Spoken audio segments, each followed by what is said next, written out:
Hi, I'm Barb Nangle. I'm the founder of Higher Power Coaching and Consulting. I want to welcome you to my podcast, Fragmented to Whole, Life Lessons from 12-Step Recovery. On this podcast, I share my experience, strength, and hope from recovery. I don't support or endorse any particular 12-step recovery fellowship, and I don't claim to speak for any of them either. My hope is that you will find my words helpful in some way, whether you're in recovery or not. This is episode 102. Why keeping the focus on yourself is the antidote to codependence. When I found out that I was codependent, I was completely blown away. I couldn't get over the fact that I'd never heard this term before. This is despite being an incredibly introspective person, reading a gajillion self-help books, being in therapy for almost 40 years, and doing all kinds of other self-help things. And it really took me a while to wrap my mind around what exactly codependence was, because it's kind of an amorphous concept, and I've heard it defined in a variety of ways. But at its core, codependence is a focus outside of ourselves. So the antidote to codependence is to keep the focus on ourselves.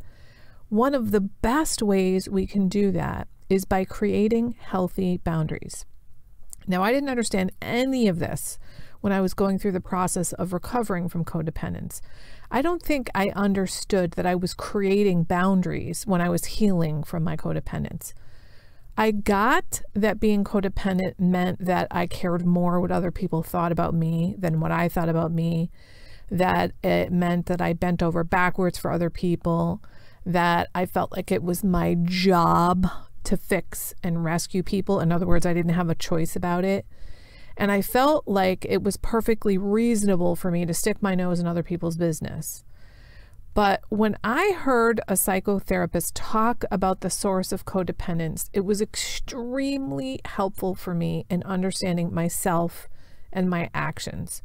And I think the reason it was so helpful for me is because I'm the kind of person who really likes to understand things. When I understand how something works, I am much more likely to buy into it, to believe in it. So what the psychotherapist said was this: the theory and research on trauma has advanced beyond that of codependence. And before I go on, I do want to say something that I learned about trauma, because in the beginning, I didn't believe I'd been traumatized. And that once I learned that the absence of good things happening to you can be traumatizing, I believed it, because my main trauma was continual emotional invalidation in my family.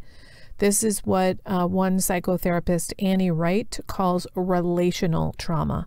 It's kind of the drip, drip, drip effect of things like emotional neglect and other kinds of abuse. It's not just like you get into a car accident or you're in a war zone. So anyway, the theory and research on trauma has advanced beyond that of codependence, and researchers now know that codependence is the result of trauma, and here's why.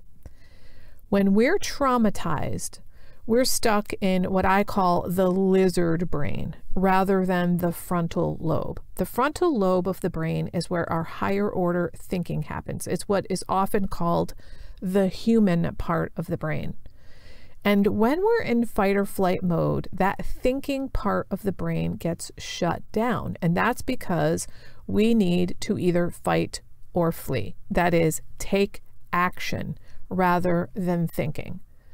The reason that happens is that there's a lot of energy required for thinking, and we need that energy to be redirected into taking action.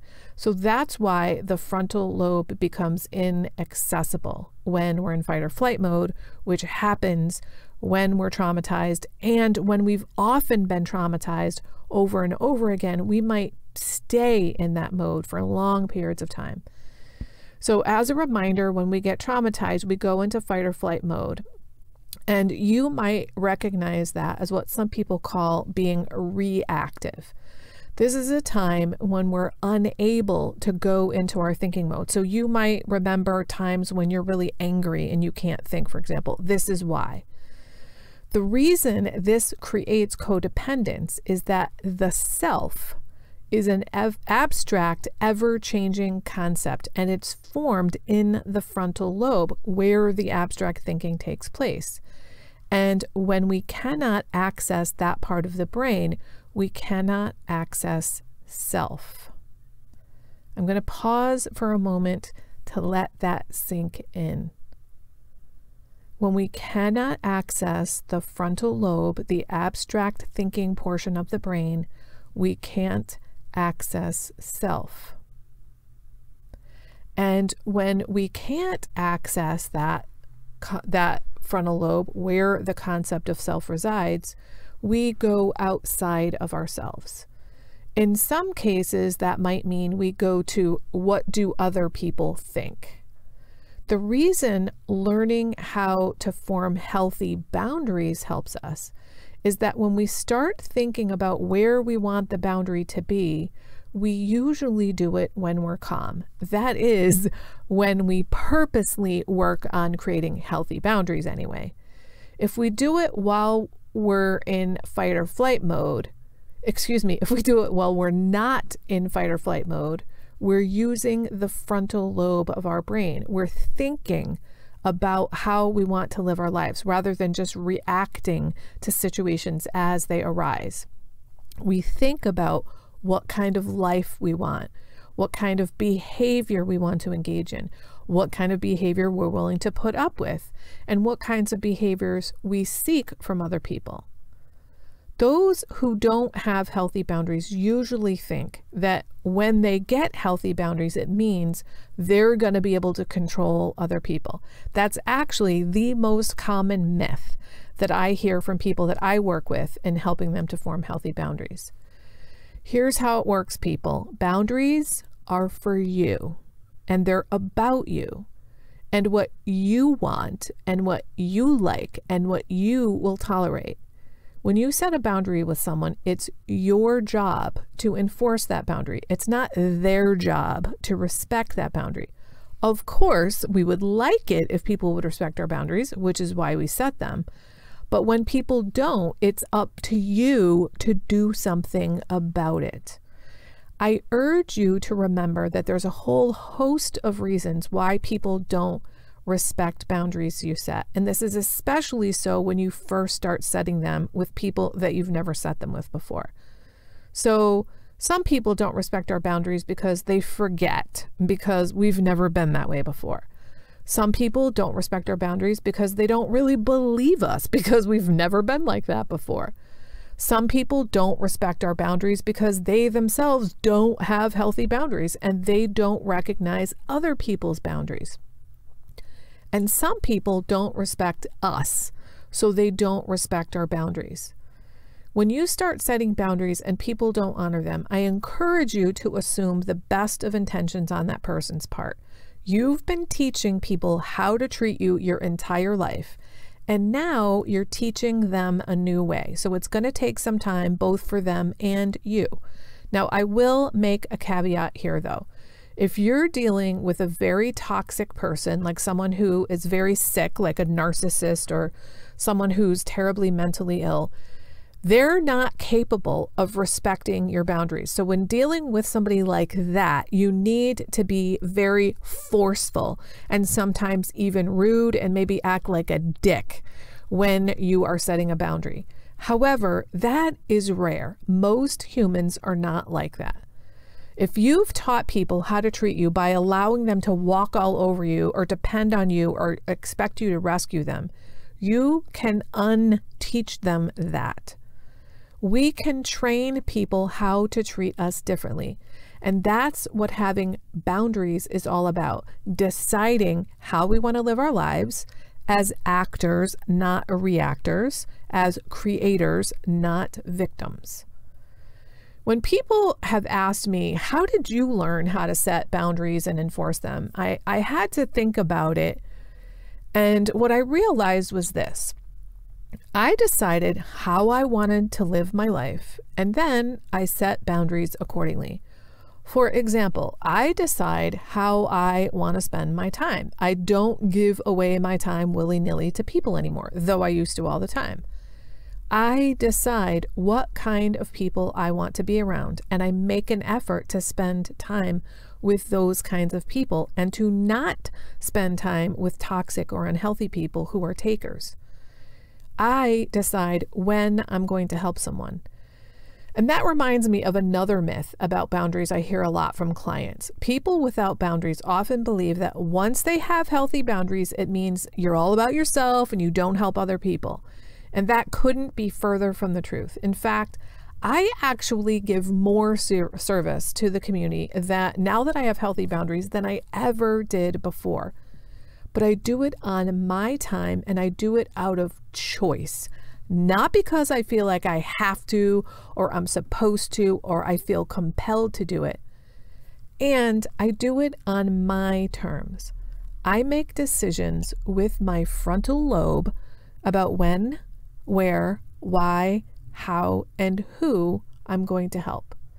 In the past, when I helped and rescued and tried to fix people, I felt like it was my job, my duty, and that I was being a horrible person if I wasn't helpful to someone in need.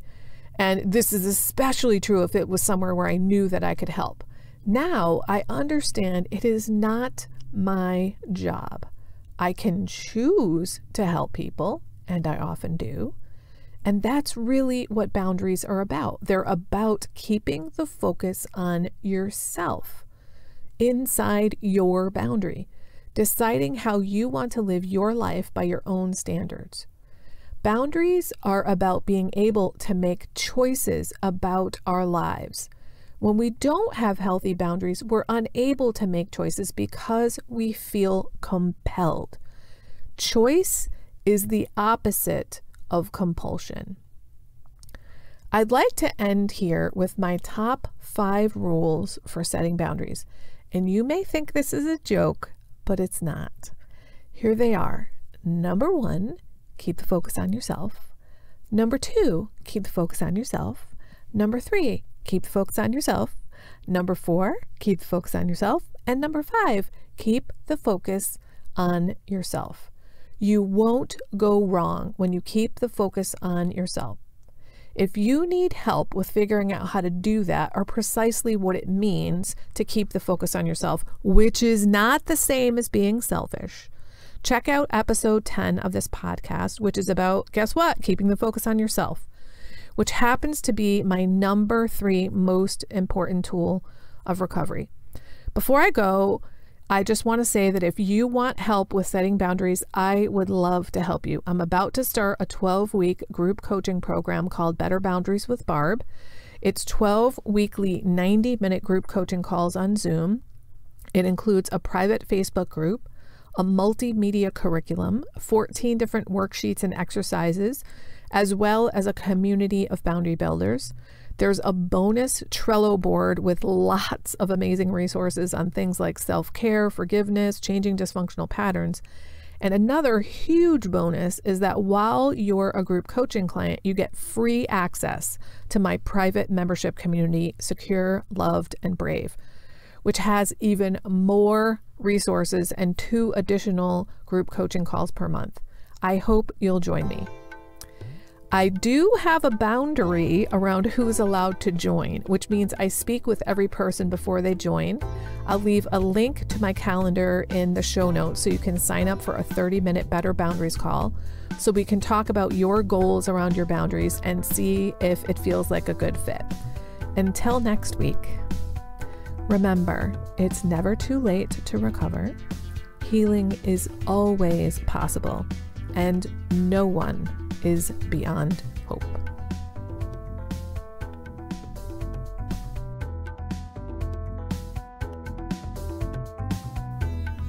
That's it for today. Please share this episode with anyone who might find it helpful. If you like what you've heard here, you might be interested in private coaching with me. If that sounds like you, then head on over to barbchat.net, or you can get on my calendar for a free 20-minute consultation to help you make lasting changes in your life, like I've made deep, lasting changes in my life. My ideal client is someone who is ripe for change, but I'll coach anyone who wants to be happy, joyous, and free. So if that's you, then go to barbchat.net and get on my calendar. I'd love to chat with you. Please like and subscribe to this podcast on your favorite podcast outlet. This helps other people find me. Thanks for listening.